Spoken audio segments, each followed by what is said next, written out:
Okay. Greetings, family. This is Cassandra-Floyd, also known as the Daughter of the Fates. And like I promised, trying to be diligent, I'm here again today, as I will attempt to be every day until I am done reading this new book. I'm trying to do a little makeshift prettying of myself because I have been, baby, not doing much anything today. I've been trying to finish my hair, which is a long and tedious process. I still probably got about 4 hours left. Oh my God. Anyway, so the book for which I am referring is The Sibyls, the First Prophetesses of Mami Wata, The Theft of African Prophecy by the Catholic Church by Mami Wata and Zobe. And so I'm just going to get right into it. Actually, maybe I won't just get right into it. Maybe I will do a little segue. I am concerned, however, about my Wi-Fi. Greetings, the fifth world. Greetings, Carlotta. Who is the fifth world? What's your April? Okay, I see. Okay, thank you. Yeah, hi, Sister Topanga. Okay, so let me just say, I wasn't gonna do a segue, but I think I will. I've been kind of all over the place today in my thinking and in my ambitions. I did not say, okay, I am Cassandra-Floyd, also known as the Daughter of the Fates. I am also the founder of the Temple of Evolutionary Emergence. And I'm mentioning today, I've been in deep meditation on this process of building a temple. Not just building a temple, but establishing an institution. not just establishing an institution, creating the future.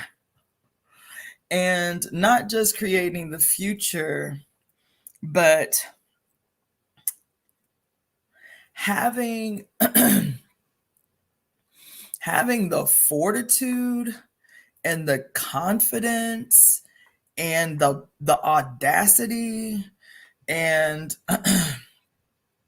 to do what is necessary and take the risks that are necessary to do that in a way that is led by insurmountable integrity. And I'm going to tell you, it's important to say that because there are so many reminders. I don't know what's special about today, but there have been so many reminders. My dreams have been off the chain, baby. When I say off the chain, oh my God, my dreams have been off the chain. And they're purposeful because the theme of my dreams have been consistent, not all over the place, not scattered about. Baby, they have been consistent for about 2 weeks now. And the theme of my dreams have been, are you really ready? Are you really prepared? Are you really willing to take the risks and make the sacrifices that are going to be inevitably called on of you to do what is set in, honey, what you have participated in setting in motion, making happen? Are you really ready? The consistency of these dreams that have been so, oh my God, so vivid, so crystal clear, that it is easy to make a statement. It has been, because I have requested it, It has been easy to establish the temple. It has been easy so far. Oh my God. It has been easy so far to heed the call. It has been easy so far to accept my destiny. And the dreams that I have been having have been consistent, telling me they haven't been fearful. I'll be honest. They've been intense, but they haven't presented with an air. They haven't presented with an air that I should be afraid, that I should be fearful, that I should tread lightly. They haven't been. And I'll be honest, man, like every dream has been the same. Some aspect of like a preparation for serious loss. Everyone, everyone, we, like, I know that a lot of us, especially those of us who have been relegated to the quote wild child of the black shower family or whatever, we may not have. I do not know what is going on with my damn internet.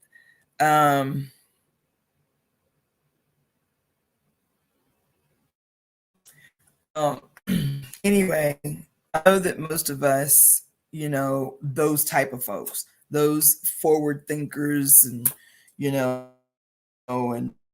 gays.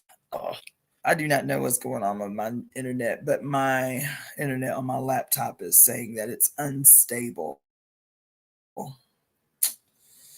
Anyway, I'm gonna try. I just hope this isn't screwed. Come on through now. Anyway, I know that most of us have complicated family lives, especially those families that we were born into, right?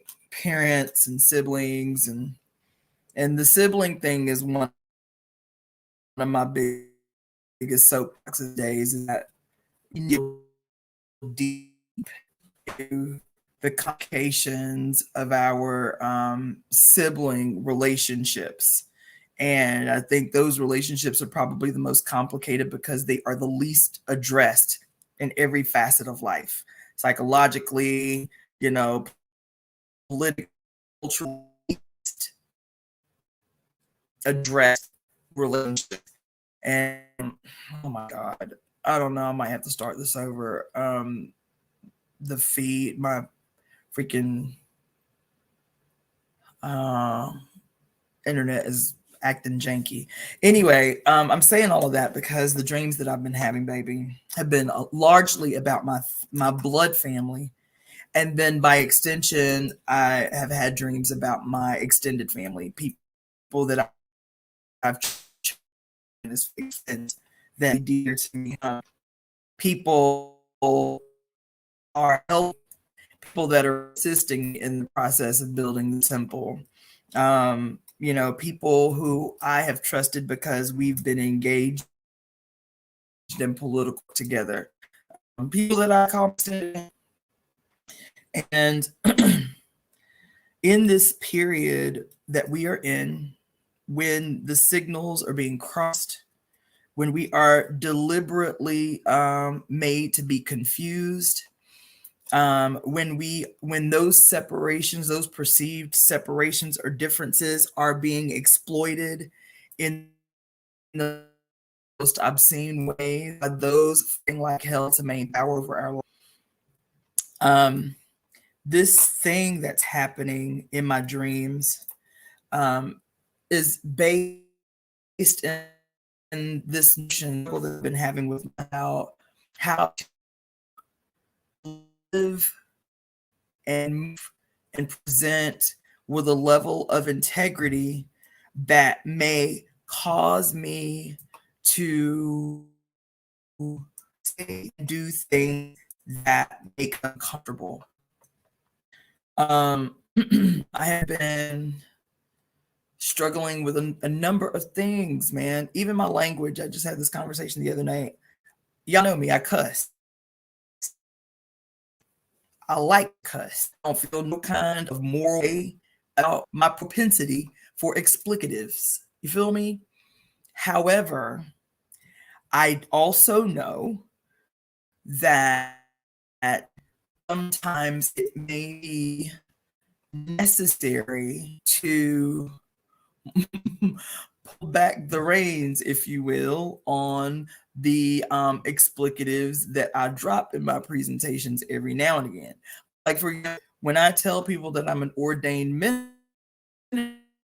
minister, after we've had 15-minute conversation, I know that I've dropped, an explicative or two already in the conversation. And then I say, oh, by the way, I'm an ordained minister. And I get this, like the cartoon, big question mark over a person's head. Like, you know what I'm saying? So that's the debate about whether or not I should clean up my language while making presentations about how we going to change the world. Or even deeper, and I guess I kind of am taking my time about my bottom line, but my bottom line is this, baby. My dreams have been telling me for a couple of weeks now that I am about to be made very uncomfortable, as a test to see if I am ready, because the integrity of that is required of me to set this shit off is going to require me to make very clear lines, draw very clear lines. But they are accustomed in, this whole respectability, politics, and political correctness to tiptoe around everybody's sensibilities, to tiptoe around everybody's traumas, to tiptoe around everybody's little quirks and weirdnesses. And I understand why. However, the world that we say we want to create requires a level of fucking hard conversations that we have grown accustomed to avoiding. It's going to require a level of courage to lose relationships. That's what I'm getting to. I've been having these dreams about my family. I love my family. Unlike a lot of us who have traumas and, and histories with our family, those traumas, those histories have never made me waver in my love for my family. I love my peoples. I love my family. I love my mother. I love my sister. I love my daughter. I love my family. Like even my like, what we would call extended family. My cousins. I love my cousins. We grew up like siblings. I love my peoples. You understand? I love my aunties. I love my uncles. I love my family. Like deep, deep, visceral. I love my family. And even with all of our complications and weirdnesses, and I told y'all, I come from a massive family of hardcore Christians, devoted, hardcore Christians. I have nothing but great memories with my family. I love my family. And this is my test. I love my sister, man. I talked to my sister the other day because I had a dream about my sister, and I told her that. I didn't know what the nature of the dream was, but I woke up from a coma. I said, I am not going to step 2 feet out the bed until I call my sister. I love my sister. I love my nieces and my nephews. I love them. You understand? But my sister is what most of us would call my extreme opposite. Here I am, revolutionary, activist, evolutionary, radical minister, creator of a new, if you had me, tell it, a new religion that's old. You feel me? You know, practicer of the magical arts, prayer to the face of the goddess. You understand? My sister is what most people would call a hardcore Christian. You understand? My sister has been a missionary for 20 years, doing her mission work in Haiti and the Dominican Republic. All of her children, but I think 2 or 3 were born in Haiti or the Dominican Republic. You understand? And I love this woman. When I say I love her, I mean, she my womb mate. You understand what I'm saying? This my boo. And I've been dreaming about her, and I've been dreaming about my family a lot. I've been dreaming about my extended family, people that I really love and respect, man. I really, really do. And I've been dreaming about Spirit talking to me and asking me, are you ready to lose people with what you're about to do? Are you ready to lose people who are not yet ready, who cannot yet see, who cannot yet receive? Can you be okay, baby, by yourself? Can you, oh my God, can you be okay with the very real and near probability that there will be many, many people who will sever all ties with you? And these people are the people that you love the most, hold the closest, cherish the most. Are you that serious about what it is you have you have you have accepted as a challenge?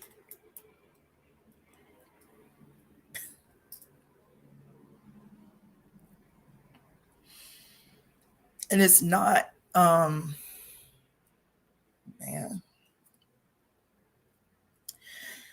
it's not a small question.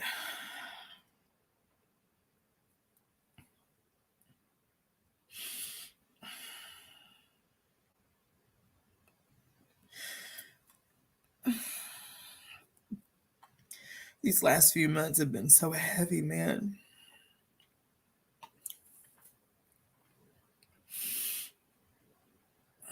And even being in my place by myself, trying to recover from everything that's happened over the last few months, really sitting with it, man, not avoiding, not evading, like really sitting in my shit. Nothing has been as sobering as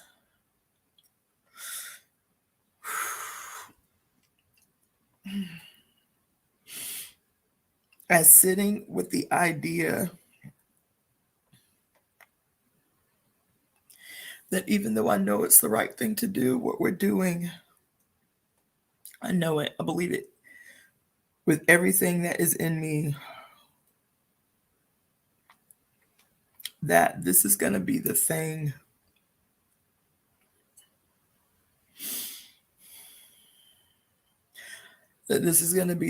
that has my family.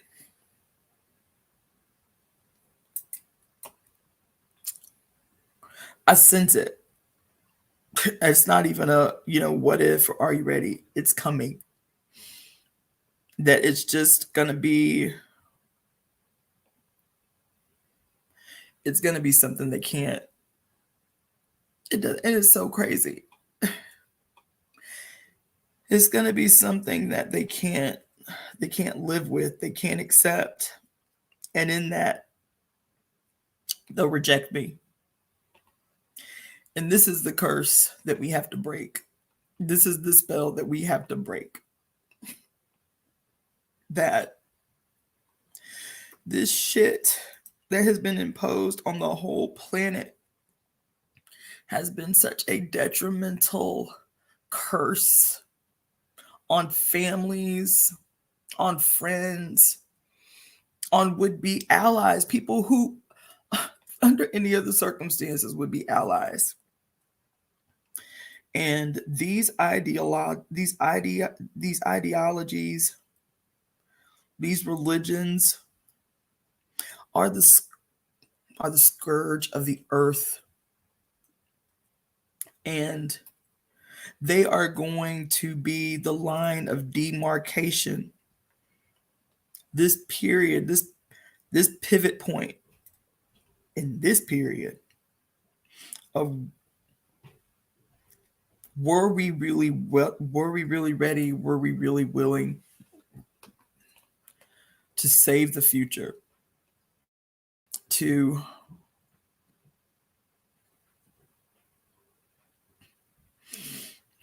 do the right thing, even if it was painful. And it's really hard because I'm talking all the time about how the issue of the day is that we've grown so accustomed to suffering, to pain, to struggle, to sadness, to grief. Like, we've grown so accustomed to that to be like the cornerstone of our existence is our ability to persevere through pain, our ability to, quote, survive pain, our ability to, overcome adversity. Like, adversity has defined our existence on earth. And so when you start to talk about a belief that has existed, a philosophy that has existed, that has been deliberately buried, that guarantees us happiness and joy and ecstasy and well-being and safety and security, sanity, that guarantees us a life bountiful, a life worth living, an existence worth having. It's such a paradox that I'm sitting here crying, because I know that vision that I want for all of us is the thing that very well may lose me my family. That I am fucking confident will lose me the people I care about the most on the whole planet. That people, even if it speaks to them, conditioning is deep. So, but is that spirit is like, baby, nurture your heart, baby, because this shit will get deep. And I ain't just talking about Christians. I want y'all to know, I'm not just talking about Christians or Muslims, Jews, or freaking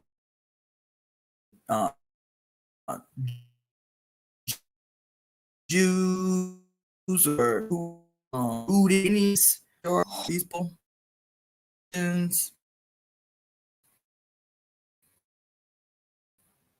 That's why I have to re-record this whole thing. I don't know what's going on with my internet. But baby, because I'm not just talking about them. There's so many ideologies floating about the cabin, baby, that have no place. No place in our relationships, no place in the human consciousness. They don't. So many. And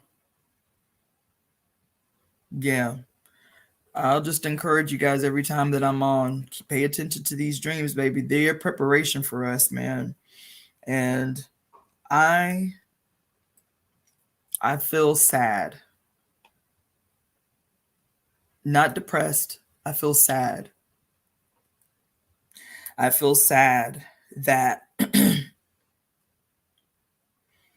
that the world was made this way. It was made this way deliberately. And what we have to do to overturn it may be to experience loss. And I don't really want that for us anymore. We did that. You know what I'm saying? Prematurely buried loved ones. And I don't know, man. Anyway, I guess I needed to say that. I need to get that off my chest. I've been in here all day by myself, ain't walked outside, ain't seen the sun, and have been just thinking about what it's going to take to kick this shit into overdrive. Because I mean what I say about the urgency and the seriousness of taking advantage of this next year. And let's see, 6 months, when Pluto finally shifts into Aquarius for the next 20 years. How, like, what are we setting in place? What are we setting into motion right now? Are we doing enough? Are we doing what's required of us? And I just feel like, and it's easy to do because I get overwhelmed by the logistics shit, you know, the logistical shit, the seemingly menial but we really have to kick this shit into overdrive if we're serious about what we're working on, if we're serious about the Temple of Evolutionary Emergence having the kind of impact that it is primed to have. We don't have a choice if we believe what we say. If we believe that we are perfectly placed in our relationships with one another, and how we met one another, and how we move together, in what called us. We have to kick this fucking shit into overdrive. This, me being in my apartment by myself, trying to piece meal together a goddamn movement, it cannot be. It cannot be. This cannot be it. This cannot be. I cannot do. I'll be honest, man. I cannot. I can't. I cannot. Okay? I can't. You know what I'm saying? This is the birth-giving phase. It ain't even the birth-giving phase, child. We didn't give birth to the temple. We didn't give birth to the Temple of Evolutionary Emergence. And just like with a toddler, just like with an infant, them 2 years, what they say about babies, scientifically, from the time a baby is born to the time that the baby is 2 years old, they learn more in them 2 years than they will in their entire life combined. This is the Temple of Evolutionary Emergence. Y'all, we done gave birth to the baby. You understand? And we ain't got but a few months to take advantage of this potential that it has in its first 2 years of life. I hope that's a helpful analogy. This baby will learn more, teach more, do more, be more in its raw, naked potential in this period where the mother is alive and in full effect. Do you understand? And we got till November 19th of 2024 to take radical, wild advantage of what the mother gave us the ability to see and hear. Half y'all watching, I didn't know y'all a year ago until I started reading The Great Cosmic Mother to you. And something more than you just listening to me read and us having a discussion about this book and how prophetic it was, how it was the evidence of channeling, how we knew that its reemergence into popular culture. What was it? That after a book that was written almost 40 years ago has just come back into the consciousness of the many. You understand how, listen, I can't do this shit by myself. This logistical shit, you understand? While still trying to do my goddamn money manifestation meditations every morning so this money can come through, because I cannot have 3 fucking jobs trying and still barely able to tread water. It's bullshit, yo. It's bullshit. When I see people out here, and it's not a judgment, people got their bag, they do what they do. You feel me? I'm 47 fucking years old. There's some shit I'm just not primed to learn, and I shouldn't have to. You feel me? All these young people with all these goddamn skills and shit. I just cannot. I can't. I cannot. Now, we have to make this shit pop. God damn it. And me just reading books and speaking every couple of this is not gonna make the shit pop. You feel me? This ain't it. This ain't it. You feel me?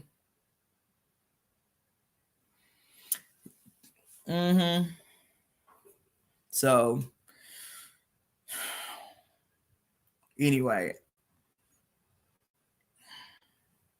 anyway, let me go ahead and read this book, child. So for those of you who tuned in late, this is child, I need to be perched. You feel me? I need to be perched. I don't know where this is coming from, but I need to be perched. You dig? I'm reading this book. I'm gonna send y'all some communications I've been getting from this university about the hidden history of the Sibyls from Italy, from a university in Italy, child. These articles that they send me every day, they send me some article about the hidden mysteries of the Sibyls and shit. Probably shit they got straight from the Vatican. Baby, look. I'm telling you, I need to be perched. The shit that is attempting to come through, that is always shortened, thwarted by necessities. Shortened, thwarted by daily dumb busyness. It's bullshit, yo. Thwarted. And I had a great weekend. So don't get me wrong. I had a really great weekend. I had a great weekend sitting here. My plans to go on a vacation, a little mini vacation out to Ohio. I was going to jump the train for a couple bucks. You feel me? $28 to jump the train. Couldn't afford it. And then money came through. And I was like, yes, thank you. Appreciate it. That's what I'm talking about. Faster and bigger, faster and bigger. But I need the stillness to be able to communicate more clearly what is coming to me.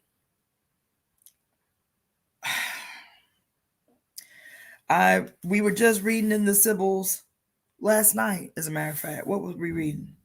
Where how some of what people are experiencing, what we think Africans in the diaspora are experiencing, is what? Is a sickness from the separation of being able to use their ancestral gifts. Isn't that what we read last night? That so much of what we call madness, so much of what we call madness in this society is the struggle within for our ancient selves to be able to come through in our current selves. Child, this is a crisis of spirit that we are experiencing collectively. That the people on the planet with the ancient ancestral wisdom to set this shit the fuck off are imprisoned in their own goddamn consciousness. Unable to have a clear understanding, to be presented with a clear analysis of what is driving them crazy, what is driving them mad. An urgent longing deep from within to make right everything that has been made wrong on the planet, and to have all the information and all the knowledge and all the tools to make that happen instantly and radically, and that shit to be held hostage in your consciousness by your conditioning.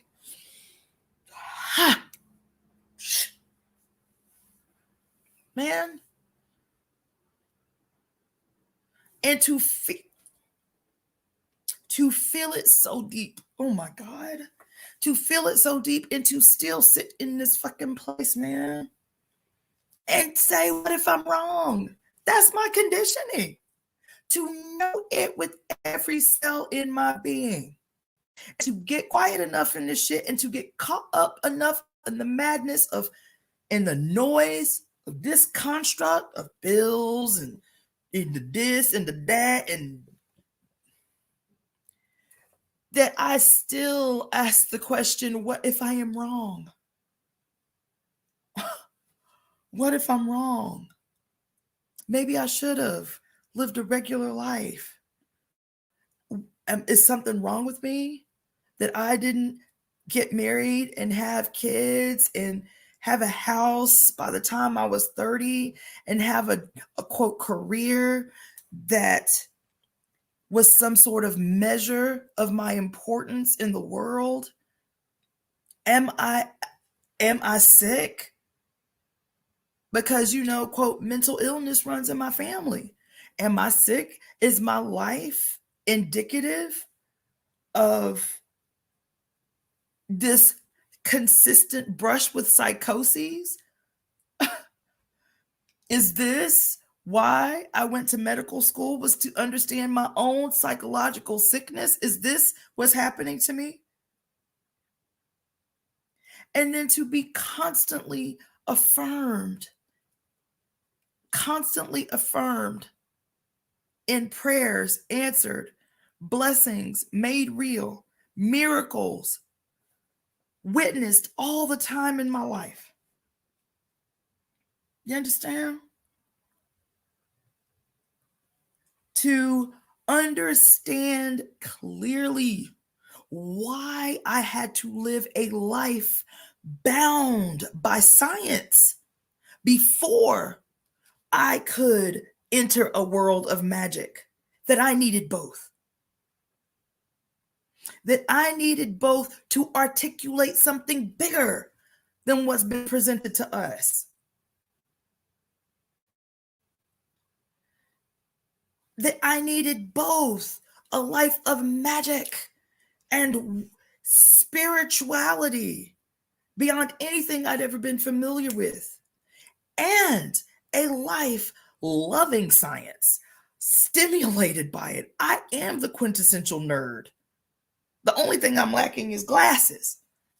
The stereotypical nerd.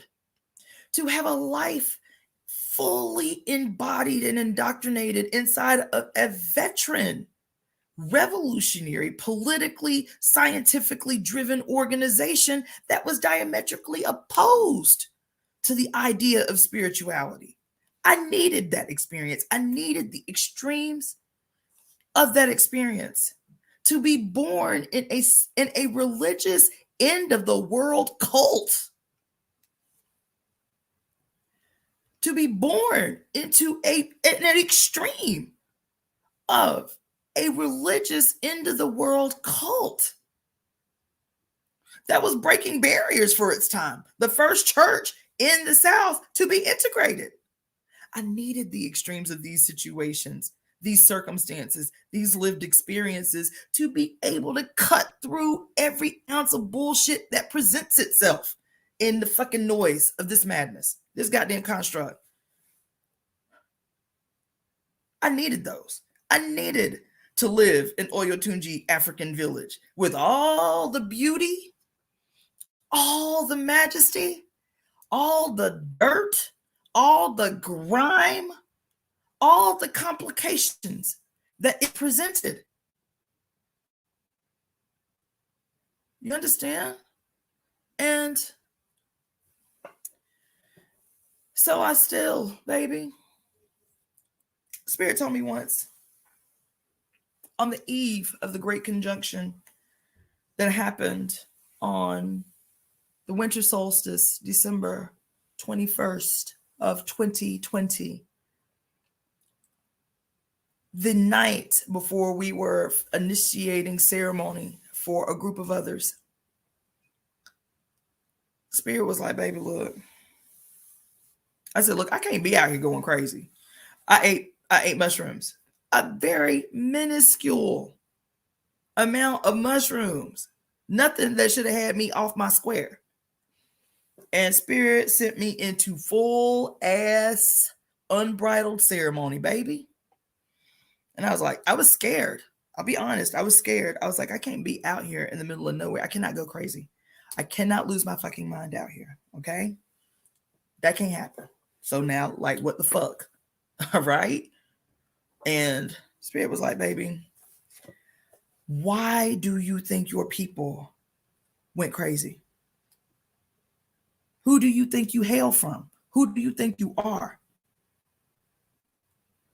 The reason that they went crazy, baby, is because they all were presented with the same opportunity that you have been presented with in me. Yet they did not heed the call. They did not heed the call. That's the difference. They did not heed the call, baby. That was some hard shit to hear. My dad used to tell me as a Christian, he used to tell me that our family was blessed with a gift. This is my Christian father. He used to tell me this when I was a little girl. Our family was blessed with a gift, the gift of foresight. But if we weren't, quote, right with the Lord, that gift would be our curse. That's what he said. That's what he said. That's why all my peoples on my daddy's side were all hardcore Christians. They all believed it. They all believed it. My grandmother is 89 years old. To this day, she believes it. And she is hospitalized, and for most adult life, for schizophrenia. But the conduit through which they focused the gift did not serve them. And I'm talking about that conduit being Jesus. Spirit told me in a field, child, in the middle of nowhere, Georgia, the difference between you and them is they did not heed the call. They were presented with the call and they did not heed the call. Every last man on my father's side of the family died before he was 40 years old. My dad and his brothers all died before they were 40, all died violently. Good men, wonderful human beings. I'm just telling you what I'm just telling you what I've been told. You feel me? I said, I cannot lose my mind out here. I'm thinking, so many of my family members have had deep psychological issues, hospitalized, Baker acted, hospitalized, mental institutions, because the shit is deep. The shit that we see, the shit that happens to us. Many of them have been able to persevere through that shit and live what we would call, bountiful lives, prosperous lives, grown-up lives. And I envy that. I envy the stability that I see in them, that normalcy has presented to them, has given to them, that living a life as just an upright citizen, doing right by your family, going to your job, doing the diligent work of being, a good citizen has done for them. I envy that. I envy the security of regularity and normalcy. I do. I would be lying if I said I didn't. I envy the fact that everybody in my family, all my first cut, everybody good, married. That's one thing about the men in my family. They're good people. They're good men, as it were. They show up, they provide, they stick it out when times get hard. Every man in my family, good men. Both sides of my family, good men. Build homes for their wives, not just buy homes, build homes for today for their wives. I come from a family of good men, by today's standards, good men. And I've always envied that. And I always wondered why nothing in my life resembled. I've got 24 first cousins on my mama's side. And 5 first cousins, 6 first cousins on my dad's side. And more than that, 8 on my dad's side. And I always wondered, well, what's weird about me? Like, am I not smart as them? You know, am I not as disciplined as them? I know that's not true. Because I'm disciplined to the things that are important to me, right? Am I, too much of a dreamer? Are my ideas too big? I used to be told that you dream to be just like your daddy, girl. He had these big ass ideas. He was a big dreamer. As if that was problematic. You understand? Baby, look. I have pondered these things, seeing 24 successful first cousins on one side, seeing 8, 9 successful first cousins on my daddy's side. And even though I love them all and I admire them all and I envy them in the stability and the foundation that they've created for their lives. And we have a great time every time we get together. I told you my first cousins on both sides of my family, we siblings. We grew up like siblings. We spent our whole lives together. We love each other. Every time we take cruises together. Every time we get together, we have a blast. We love each other. But every time I spend time with them, I experience a longing in them. I experience it. A longing in them, a vacancy in them. And that might be me projecting. It may be. It could be. But I say this all the time, I'm so grateful for my life. I am. There are longings that I want. I want a house. I'm a normal person. I want a house. I want a partner that affirms me, that doesn't want to shape me, that doesn't want to mold me, that doesn't want to control me, that doesn't want to dominate me, wants to see me live my most radical life, be my most radical self, live up to my most ambitious potential. I want that. I want a partner that affirms me in every possible way. I want those things, But my life has afforded me a level of pure fucking ecstasy and joy that I don't see as the norm in human beings. And me experiencing that I feel like has deprived me of something else, that I am not allowed to be my most radical self, my most audacious self, my most ecstatic and joy-filled, happy self, and be entitled to the comforts of the world the way that it is, the security of a home that I build or imagine myself and construct myself, to have a life partner that is still like in awe of my oddities, that is won by those things that set me apart.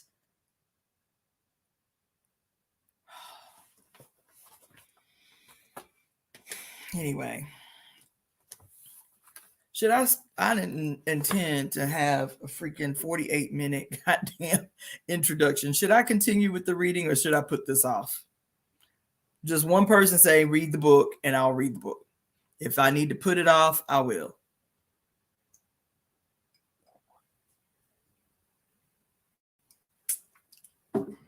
Anybody? Should I read the book?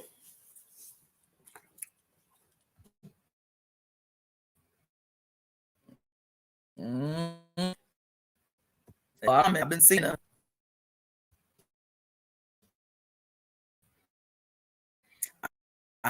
Meeting. Anyway, I agree.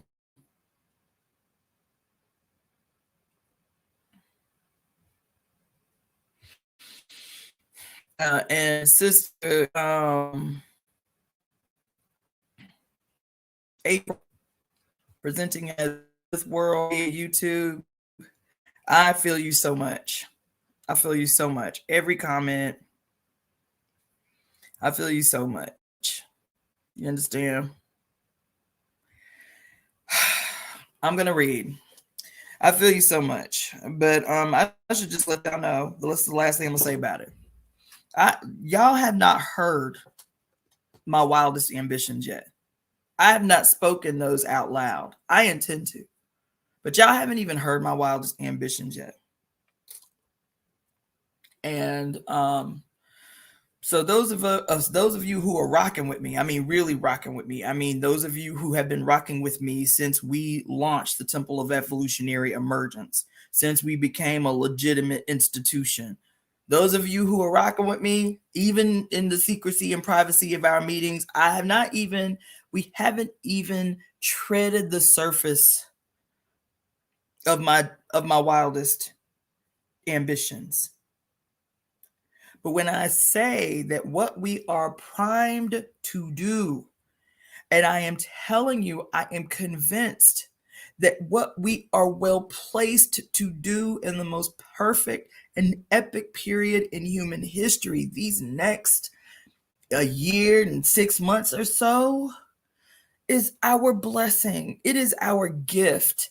It is cosmic, universal affirmation of our ancestors' prayers made real, of the ability afforded to us right now to do this shit seemingly effortlessly.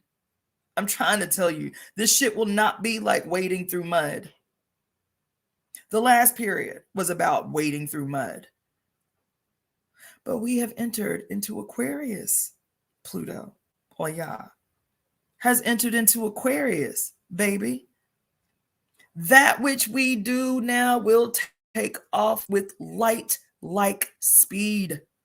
But we have to we have to do the shit. Understand? We have to do the shit. And right now, I am taking ownership of the life that I have been gifted to be a facilitator of a world made well. Spirit gifted me with that. The mother gifted me with my life, as peculiar as it is, as extraordinary as the experiences have been, as she has charged me a peculiar position that I accepted before I even incarnated, to be one of the pallbearers for the last age, to be one of the ones carrying the shovel that buries the madness of our past for forever, to be a willing architect, not only an architect, baby, not only a birth giver, baby, of this beautiful future that is unfolding before us in real time. We also are the executioners of the past, simultaneously destroying the past and giving birth to the new. We're doing that together at the same time. God damn it.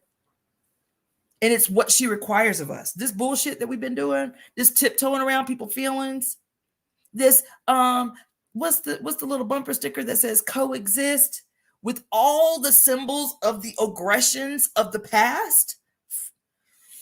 No, she is opposed. She is opposed. That's what this book is about.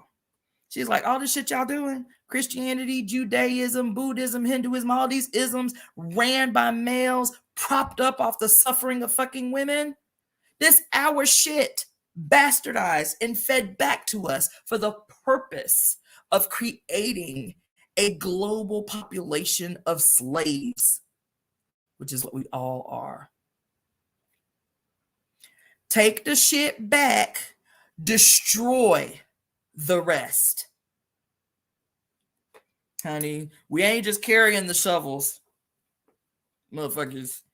We the goddamn executioners with the goddamn headdress on and the goddamn sharpened blade. I'm telling you. And this is some hard shit. This is going to be some hard shit. Because these isms have defined the whole goddamn population of the planet. They have.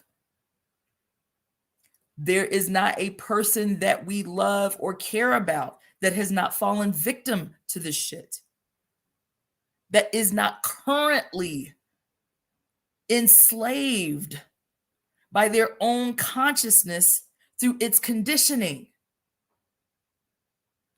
And so, what we're primed to do, baby, is and I'll be honest, it ain't just Christians, Buddhists, and all of that shit. Honey, the Satanists can get it too. You're just the extreme opposite. You know, you're just the extreme opposite. If the mother is not in the center, then it's some insidious ass impressive exploitative shit. Have me tell it. Anything that does not center the mother and welcome her reemergence on the scene is not going to serve us. It's not going to benefit anybody on the planet. And this is the world we're creating. This is the place we're priming. Where the mother, where the image of the mother, where those that embody the potential of the mother are the center of everything on earth.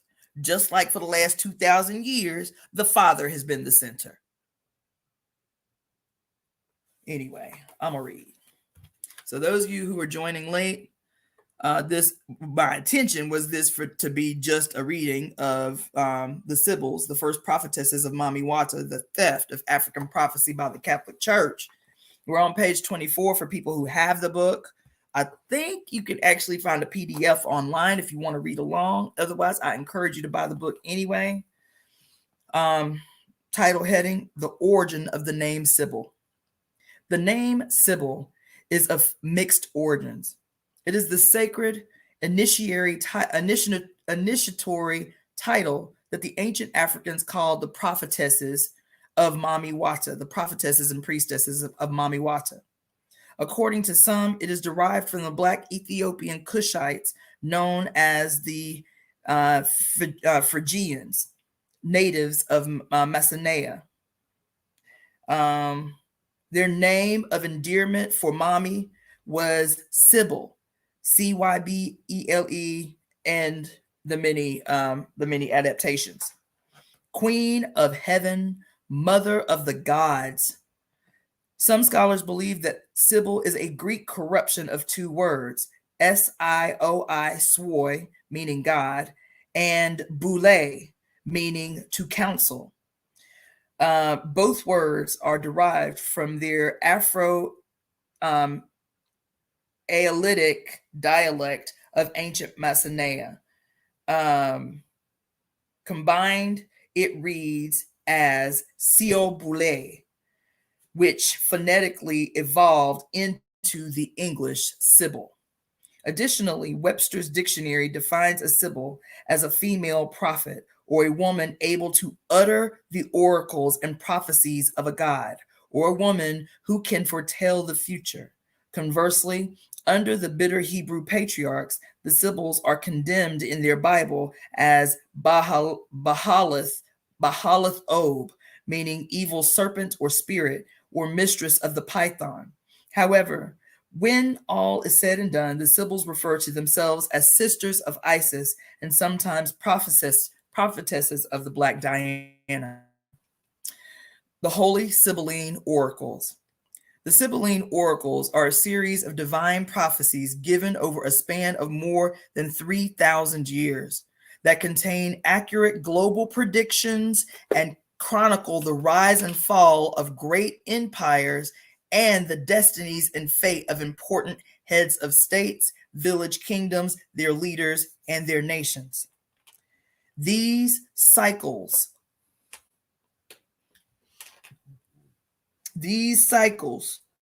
usually entailed prophesying the coming of a holy one. This This Holy One was not an apocalyptic savior sent to save all humankind, but rather the usual savior, sun, thunder deities whose life was offered as a human sacrifice to purify the negative accumulation of karma and announce the new groom of the divine mother. The idea of a soul savior probably began with the killing of the first Anunnaki Anuki fish deity sent to liberate and redirect the dangerously aggressive masculine tendencies of the patriarchal rebellions, always threatening to destabilize the natural, social, and political order of the matriarchal societies. Oh my God. Usually, the traditional target of their masculine aggression was aimed at overthrowing the divine matriarchies and their much coveted political and economic position established by the goddess, which they maintained as the central seat of sacerdotal and secular power in the world. Y'all ain't hearing the word God right now. These necessary cycles of human destruction and rebuilding, regeneration, traditionally entailed the customary sacrificial savior's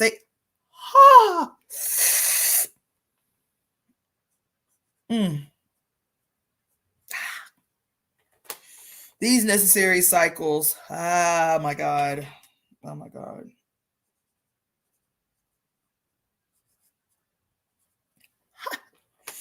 These necessary cycles of human destruction and rebuilding, regeneration, traditionally entailed the customary sacrificial savior, scapegoat, death and resurrection ceremonies. The ritual purgations, purifications, corrections of personal and societal errors and violation of taboos, and the relief and justice for the suffering masses. These Sibyls' prophetic utterances were written down by scribes, priests, and priestesses. Many compiled in individual omphae and temple shrines across the world.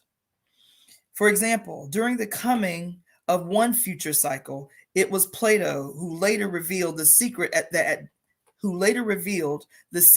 at Delphi there was an ancient secret prophecy concerning the birth of a son of Apollo, Osiris or Horus, who was to be the one to restore the reign of justice and virtue on earth.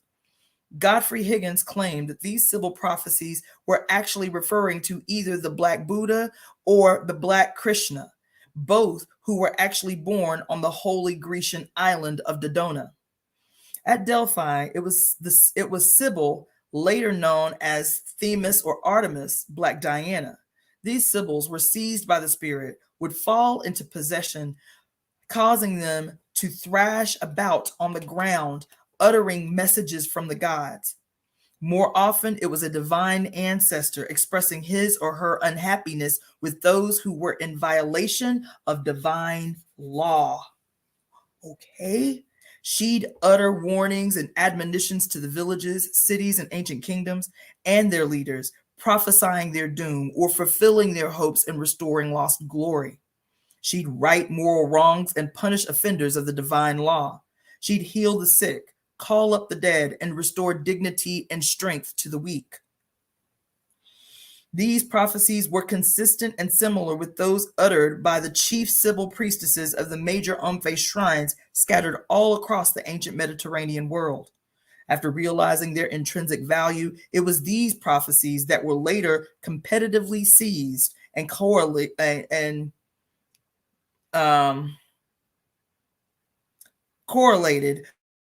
by Roman papals and Levitical Jews during their religio-political wars. They were compiled, doctored, plagiarized by them as they exist today in what has become known as the Sibylline oracles. Sacerdotal matriarch of the Sibyls. By the 11th century CE, Turkish monk and world historian Cedrenus claimed that the Queen of Sheba was a Sibyl. Prior to Egypt's dynastic period, the civil and religious culture of these matriarchal Sibs flourished in the Mediterranean world for more than 6,000 years. For centuries, The Grecian islands at Delos, Dodona, Delphi, and the Temple of Mami in Libya were the ecclesiastical moral hubs of religious, social, and international political activity. As the first established sacerdotal African matriarchs, the Sibyls' cultural and religious impact was arguably the most profound on ancient civilization than history has ever revealed or cared to admit. From Mesopotamia to Libya, Mizraim, Kemet or Egypt, Ionia, Manoah, Peloponnese, Turkey, the Mycenae, Greece, and later Rome, the Sibyls were the primary divine Vatican and absolute moral authority. Just as their divine African mother, Mami Isis, served as the first universal sacerdotal symbol of the divine celestial and terrestrial African ancestress, her worship as the manifestation of the Logos was continued in the Asian Minor, Cushitic, Mitanni Empire, and in Manoah and Mycenae, the Aegean Islands. Archaeological pottery shards date the Black descendants of Libyan, Garamantes, present-day Ewe, Alades, and Gay Andangbe, and other African clans who had settled into Babylon and elsewhere before the flood to have arrived in Manoah as early as 4000 BCE. In Manoah and Mycenae, later renamed Greece, it was under the theocratic governance of the Sibyls as queen mothers that African matriarchal culture reached its golden age of achievement in medicine, religion, astronomy, philosophy, law, architecture, music, art, and education. Under the same matriarchal sacerdotal order of an era of high diplomacy, mutual cooperation, and peace ensured. The Sibyl clans were further divided into Sibs, similar to the extended villages. As Sibs, they were the queen mothers and priestesses of their individual family totems and ancestral deities. Sibs are an extension of the prehistoric African matriarchal custom of usually three major matrilineal clans joining their tutelary and ancestral deities together, forming loose confederations amounting to one clan unit. Individuals initiated into the mysteries were reborn as a Sibyl or Pythoness, the same way that they were reborn as Mamesi or a Mangansi in the Mami Wata voodoo, within their respective Sib, Ewe, Fawn, Mina, Anlo, etc. However, within the tradition, they may be simply addressed as Ma, Nana, or Mama. Together, they constructed massive temples dedicated to Mami, and all of her offspring, deities, whose authoritative influence and divine power extended to all four corners of the known world. It was in those sacred temples that the Sibyls would offer their divine wisdom, healing, and prophetic counsel. As avatars, muses, vestals, and saints of Mami Watas, all divine power later attributed to the most highest male god and prophets was first accomplished by the priestesshoods headed by these holy African queen mothers.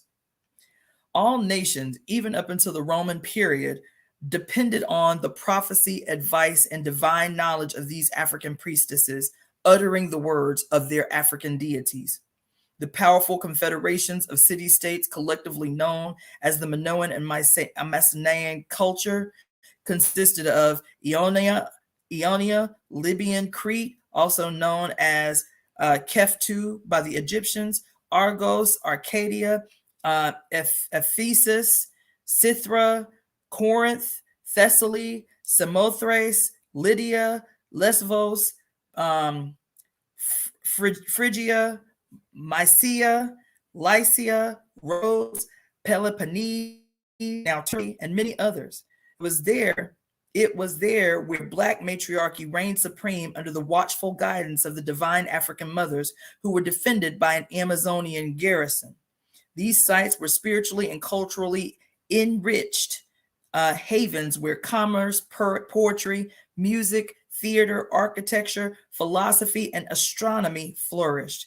An ancient region later invaded and inhabited by the Greeks, Persians, and Turks, who arrived some 2,500 years later, would be exclusively credited with developing these civilizations. Oh, y'all ain't heard.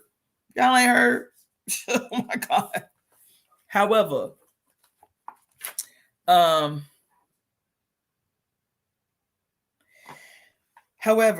both Briffault and Herodotus asserts their early African matriarchal roots and tells us that, quote, the earliest temples of Delphi was a thatched hut.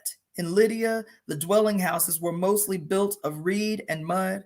There can be little doubt that the African kraals which they resembled, they were built by African women, end quote. Diner further informs us that as these ancient Black matriarchies began to prosper, they built grand civilizations that became the envy of the known world. We are told that the girls and boys went to school together and learned geometry. This is a quote, by the way.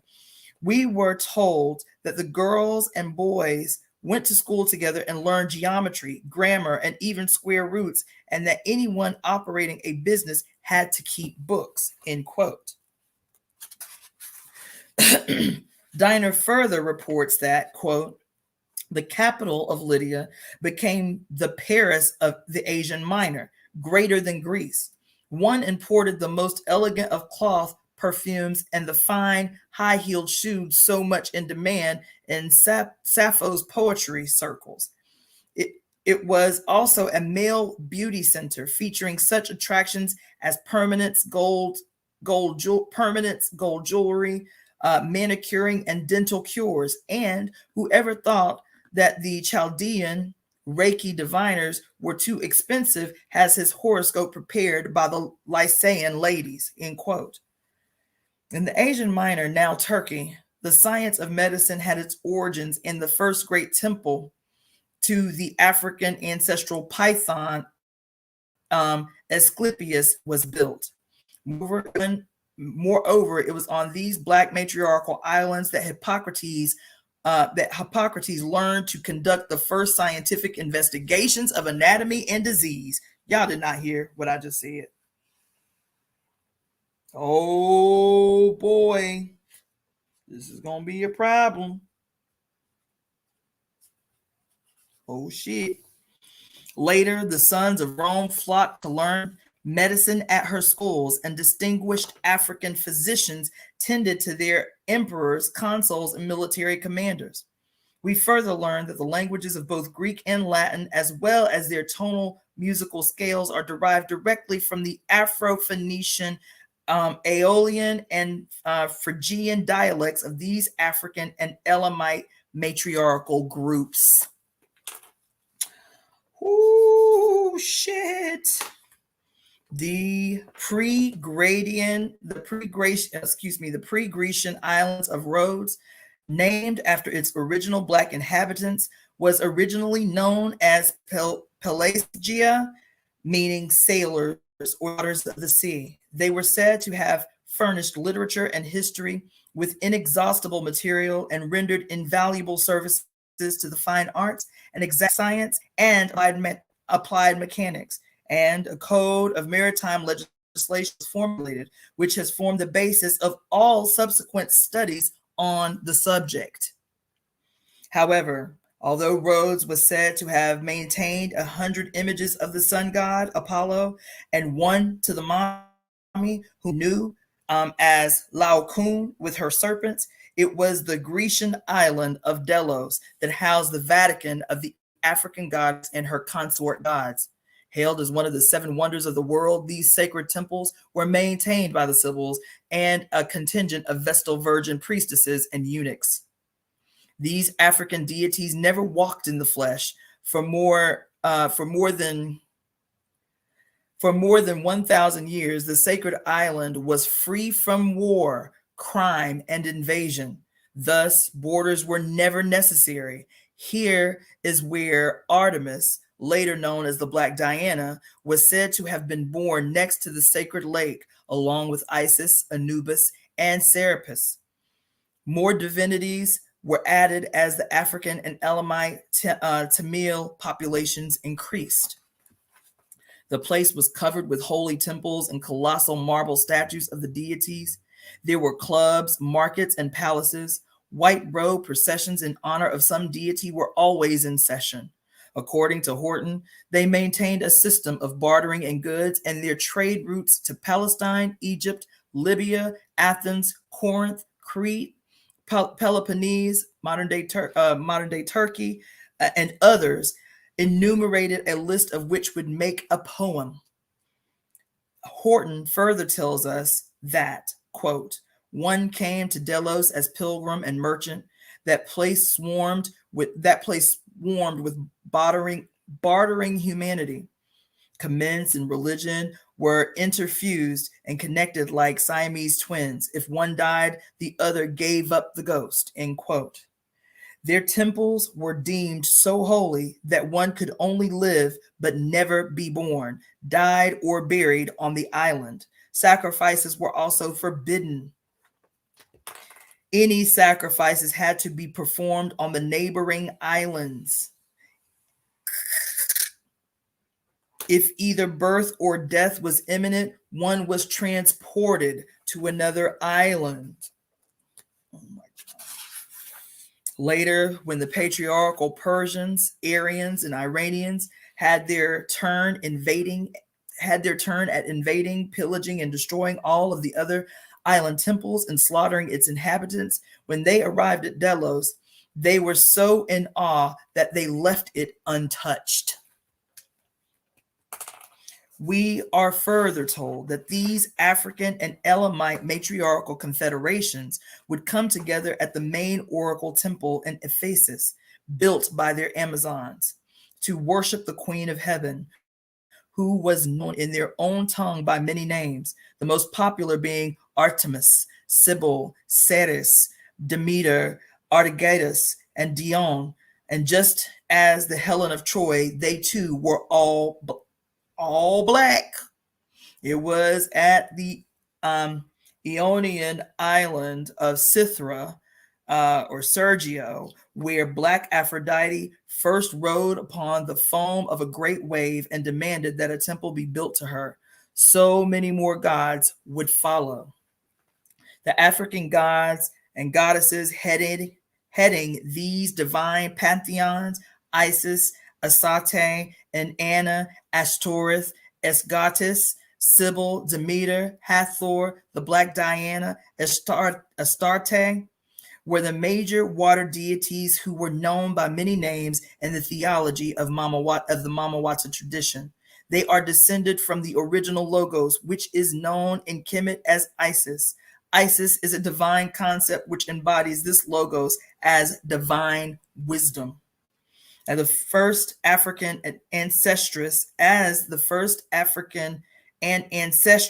she is also recognized as the first divine queen, possessed of the full power of Mami. She herself was not God, but rather its divine wisdom, Sedede, Ma'at, Logos, first divine crowned manifestation in human form, whose rights are known as Mami Wata. Her name, just as that of Osiris and Horus, became synonymous with the Netjer and the names Isis, Sibyl, Mama Seal, and others are particularly commensurate with one initiated as a serpent water priestess. That's the end of chapter 1. Let's see what the time looks like. Okay, I think I might go a little longer, maybe 10 more minutes longer. Chapter 2, Black Amazons in defense of the mother right.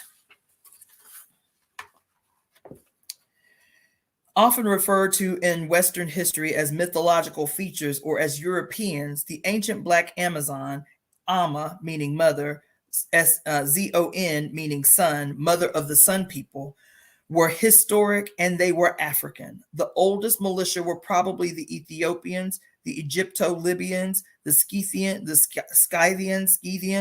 and the ancient Colchians of Colchis, in what is now southern Russia. However, large garrisons of Amazons were scattered all throughout the ancient world, including the Caucasus, Albania, Athens, India, Armenia, Boeotia, Central Greece, and Atlantis, Asia, and even in North America. The Amazons were known under many names: Azones, Siri, Assyri, Chaldea, Maori, Calibus, etc. They were the original shock troops fighting in defense of the ancient temples in the kingdoms of the Black matriarchs, or the Mother Right, which dominated the ancient world. It was the Black Amazons who were the first to domesticate and to ride chariots and horses when the Greeks did not. They were the first to employ cavalry, and their superior weaponry was made of iron when the Greeks were still using bronze. As initiated priestesses of the triple-headed Black warrior hunter fertility Mami goddess Athena, Minerva, Artemis, their extraordinary knowledge of herbs and the use of magic and ceremonial ritual to achieve political and military objectives was unparalleled. The Greeks bitterly referred to them as child. Lord have mercy. The Greeks listen. God damn it. The Greeks bitterly referred to them as man-murdering, man-hating, flesh-devouring, war-lustful, etc. And sound familiar? Sound familiar? And are directly responsible for many of the lies and myths circulated as history about them today. Far from being a hostile contingent of disaffected man-haters, Higgins reports that these Black Amazons were actually the original followers of the male and female principles and fought to maintain the balance of both rather than the exclusive rule of patriarchy being advocated by the sun priest of Amun. The Amazons were also the actual builders of the ancient temples of Astarte, Artemis, Minerva, and the Black Madonna, Demeter, etc., and founded and named all of the cities and provinces in which they settled and erected their temples. The Greeks, who feared and hated the Black Amazons, fought ferocious battles against them. And one of their most famous battles with these fearless women warriors was in Attica, in ancient Athens, which ended in a truce. The Greeks who feared and hated the Black Amazons fought ferocious battles against them. One of the most famous, I guess that was just repeated. Okay. Let's see. The commander of the Amazons in Attica was Black Egyptian queen Amorphous, who ordered that sacrifices be made to their ancestral deities by the Athenians. A stone pillar exists today in the Amazonian erected to signify this truce because the Greeks could not defeat them. Ladere reports that the Greeks' willingness to go to battle against these Black Amazons was used as a measure of their courage, and that they, in facing the Amazons, faced not only their biological aversion against fighting women, but also their own castration anxiety. Oh my God. Oh shit. Oh my God. The Black Amazons were also the original megalith, Cyclops, and Stonehenge builders, and are credited with founding and building many of the ancient Ionian and Aegean island cities now accredited to the Greeks. They were the actual builders of the ancient so-called biblical city of Ephesus, Corinth, and others. They also named all these sacred cities, including Ephesus, which means moon city, which acted as their chief center of operations. Ephesus was eventually destroyed and rebuilt 7 times.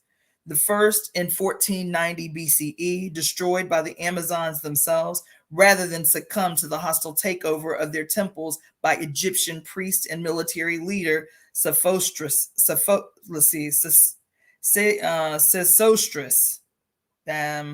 It was also at Ephesus and Corinth where they converted Jew turned Christian Paul, where the converted Jew turned Christian Paul was made a saint by the Roman Church for helping to orchestrate the destruction of much of the ancient black matriarchal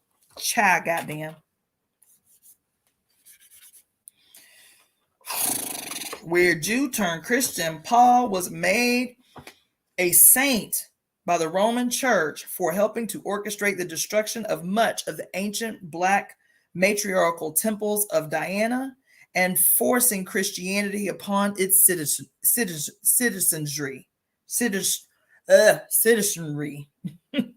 As patriarchy held sway around the world, the foreign invaders, i.e., Assyrians, Greeks, Turks, Romans, and others, on many occasions would often join forces with the Amazons' African patriarchal enemies in order to defeat them. The African patriarchs, having superior knowledge of their ritual magic, therefore knew how to fight against them successfully. Y'all ain't hearing. This turncoat shit. In fact, many of the epic tales recounting the greatness of black heroes such as Hercules, Theseus, and others was due to them being able to defeat the Amazonian queens by stealing their ritual girdle, talismans, thunder axes, etc., therefore defeating them, defeating the source of their enormous military might. Once conquered and destroyed, these men were hailed as heroes. Such was the case when Theseus killed the sacred minotaur of the queen goddess, and when Hercules stole the sacred ancestral girdle of the Amazonian queen Hippolyte, weakening her and then slaughtering her entire army. Y'all are not hearing right now. Over time, the Amazons were eventually defeated worldwide and erased from the annals of world history or relegated to Greek mythology. Their African identity and great history concealed. However, centuries later, in a daring act by West African Dahamian King Agadia, 1708 to 1732, a garrison of the Amazons was restored, an unprecedented move in which they served a patriarchal ruler rather than their queen mothers. The entire history of the Black Amazons and the immense role they played in developing African spiritual history, culture, and military expansion throughout the ancient world is beyond the scope of this book and could easily take volumes. Their story is yet to be completely told. History of matriarchs concealed in Euro-biblical revisionist history. Child, I might have to stop here. Hold on. I'm going to read for 2 more minutes, then I'm stopping. Yes, Pluto returns. Come on with yes. All the comments. I see all of y'all. Okay, thank you so much for tuning in. Okay, if African American Christian women knew the untold history behind many of the biblical locations which they offered their glory, they would be horrified to learn that they were lending a glorious praise to locations where their ancient mothers were murdered and persecuted, and their holy temples seized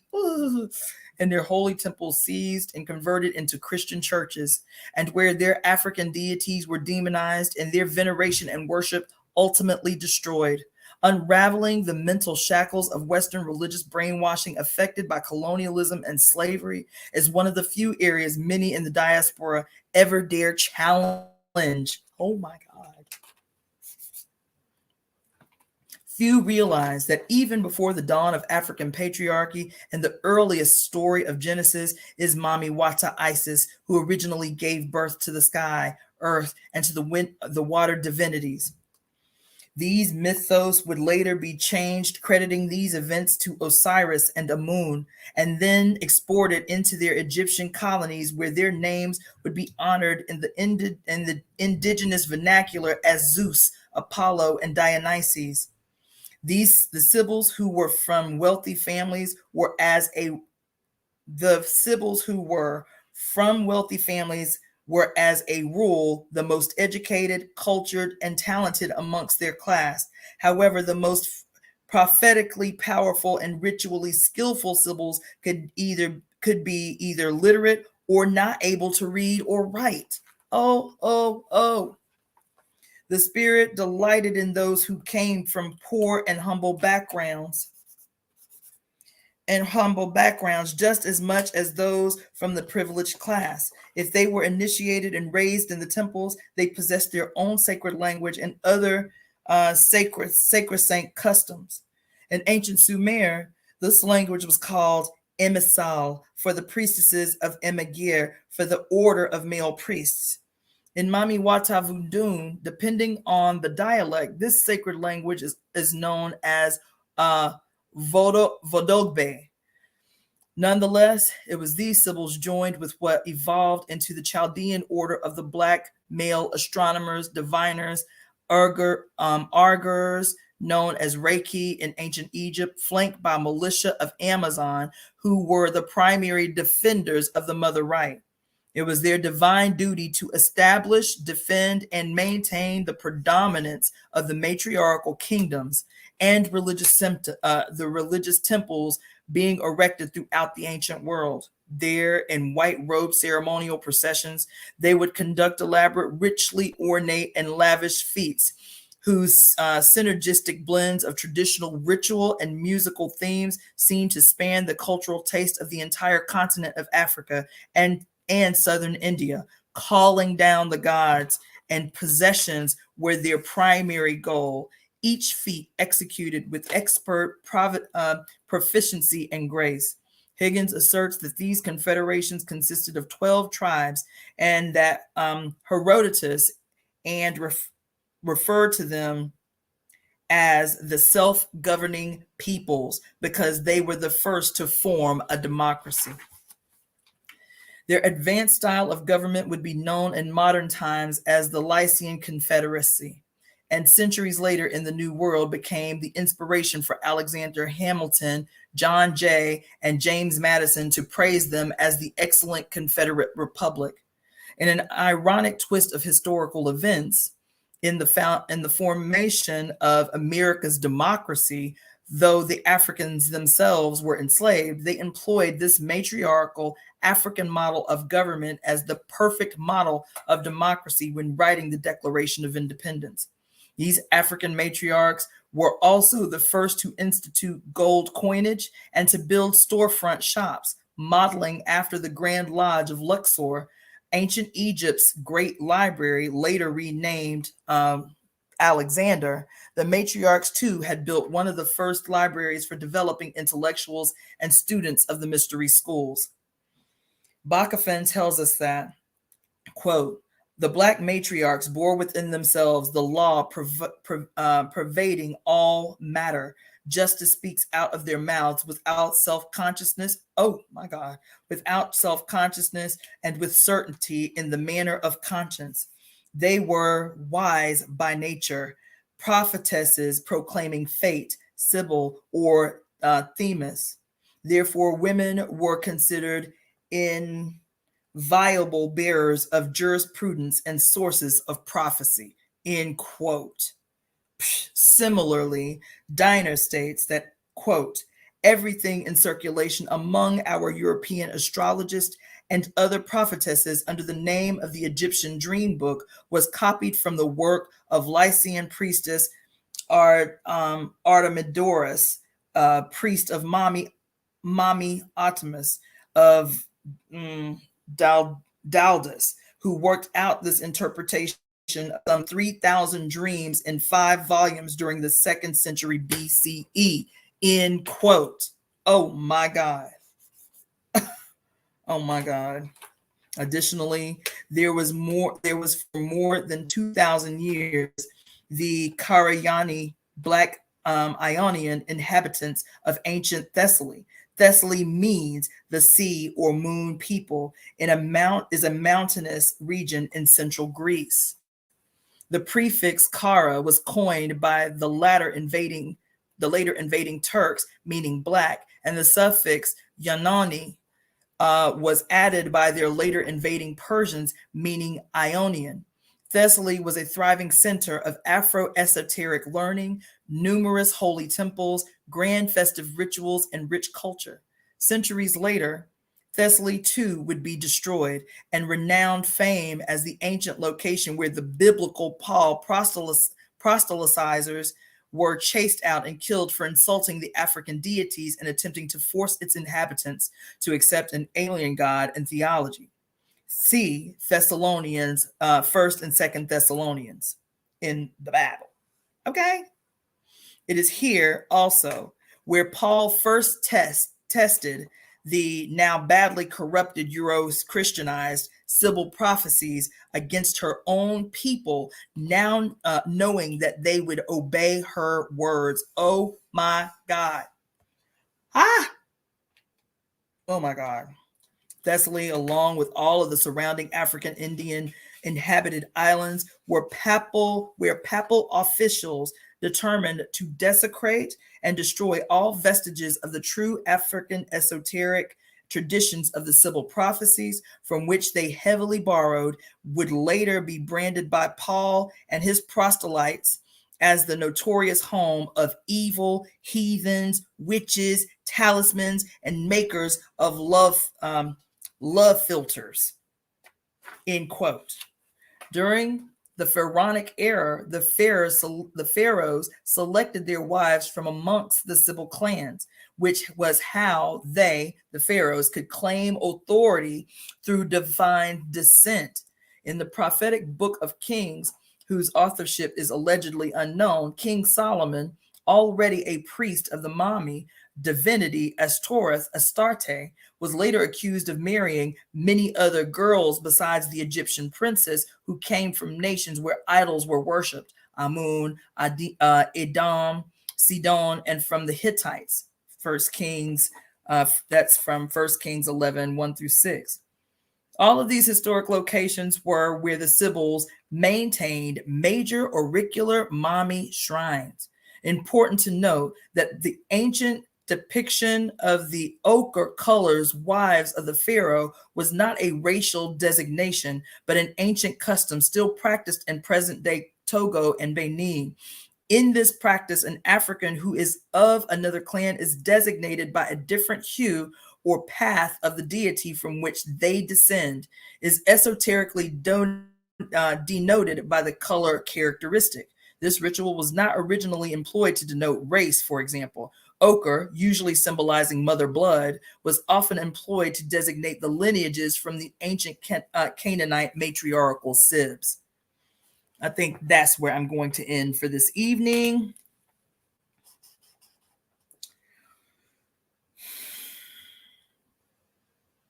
Yes, that is where I'm going to end for this evening.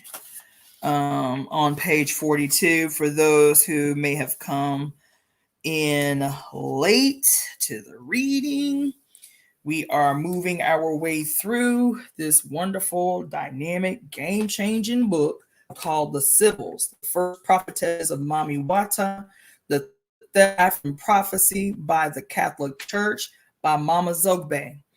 I would encourage you all to not only buy the book, but you can actually go onto YouTube and put Mama Zogbe, Zogbe, into YouTube, and you can actually find a whole bunch of interviews with her that are radical and dynamic, mind-blowing. So I would encourage you to do that. I want to shout out my founding committee for the Temple of Evolutionary Emergence, Sister Carlotta, Sister Topanga, Sister Elaine, Brother Abasi. This is my founding committee. So this is going to round out the end of reading for today. I would say, I'm thinking we're going to be done with this book in maybe 3 days. I'd say 3, no more than 4 days. We'll be done with this book by Friday. I'll make it a mission to have this book done by Friday. And then we'll be in the month of May. And so we will be picking up after my long and much needed vacation, if you will, recovery, if you will. We'll be picking back up in May the temple services that will be both on location and on via the web. There is the Temple of Evolutionary Emergence. Our services are the first and third Saturday of every month. So y'all can keep your ear out for that. I'll be doing some marketing for that this week. And with that being said, for those of you who are tuning in via YouTube, Facebook, or Twitch, you should be able to see at the bottom of the screen the different ways that you can support the Temple of Evolutionary Emergence. Like, share, subscribe. Try to, as much as you can, watch these presentations from YouTube, because I need my watch hours up. I need my subscriptions up. I need this shit to be shared so I can monetize my page. I'll have to crunch the numbers again to see where I'm at in terms of how many of each that I still have to have: watch hours, subscribers, and such, before they will allow me to monetize my page. Share this information. Go to my YouTube channel where you can see the reading. We just finished the reading last week of Communion, The Female Search for Love by Bell Hooks. Fantastic book, made for everyone. Male, female, all the genders between, black, white, mother-daughter love, mother-son love, father-wife love, all the different ways. Love among friends. You understand? Just every possible. This book was great. This book is great. I have the other two in that series that I would like to eventually get to. I don't know if they are going to take precedence, because I just bought another book. So let me just tell you, the other two books in that series, in the event that you want to get them, by Bell Hooks, All About Love, New Visions, and Belonging, The Culture of Place by Bell Hooks. So those are the books in that series. But I just got a book. I did promise this sister online that I would maybe sometime in the future read this book, which is Xenogenesis by Octavia Butler.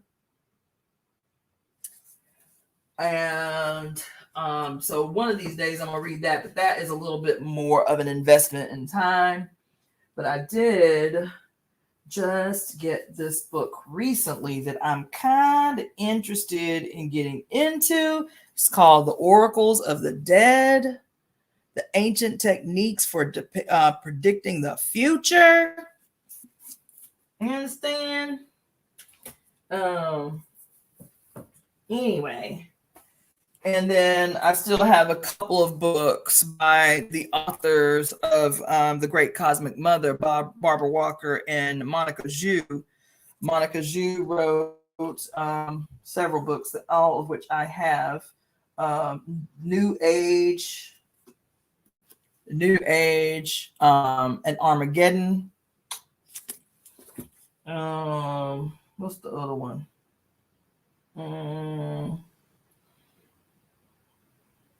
Yeah. Anyway, there's a bunch. There's a bunch. Mary Daly, she's another one I'm trying to get into with y'all here soon. Oh shoot. Pure Lust by Mary Daly. The Courage to Sin by Mary Daly. The Courage to Sin by Mary Daly. Guide Ecology by Mary Daly. Beyond God the Father and Sex and the Church and the Second Sex. These are all really wonderful books that I want to get into with y'all. That's why we got to have the temple services. That's why I got to have page eyes. You feel me? That's why. This is the work. You feel me? This is the work. This is the work. It's freeing up the radical genius of women so that we can go ahead and change this shit already. That's the work. In case I was not clear, the work is freeing up the radical genius of women so we can go ahead and change this shit for once and for all already. That requires support. that requires protection, that requires defense. I'm telling you. I'm telling you. You understand?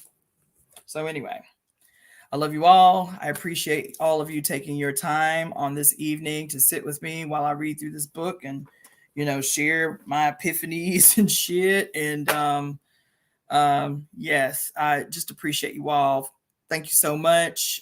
Again, I will be logging on, doing lives every night this week at 8 p.m. Pacific Standard Time to finish reading the book that we're currently reading, which is the Sibyls. So if you have any questions, if you want to reach out to me, you can always reach me at my Gmail account, which is release.heart.center@gmail.com. Release.heart.center@gmail.com. Follow me on my TikTok, which is Daughter of the Fates, my YouTube, which also is Daughter of the Fates, my my Twitter, which is Daughter of the Fates, and everything I think is Daughter of the Fates or Cassandra-Floyd. Either way, thank you all for tuning in. I'll see you tomorrow at 8 p.m. with the continued reading of the Sibyls, the first prophetesses of Mami Wata and the theft of African prophecy by the Catholic Church. All right. Good night.